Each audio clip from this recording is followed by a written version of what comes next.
Hey guys, welcome back to the channel. In this tech tutorial video we're going to break down for you how you can change to A5 page format for your pages on LibreOffice Draw in 2026. So let us dive into this, guys. So navigate to your project on LibreOffice Draw and left click into the given page you would like to apply the format to.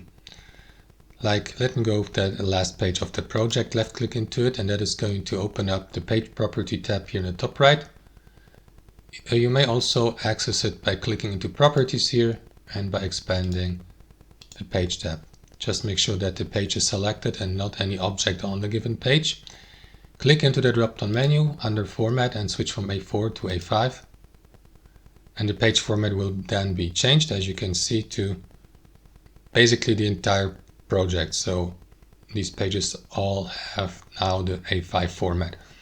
So that's how it works, guys. Thanks for watching. Hope you enjoyed it, got some real value from it, and we'll catch you later.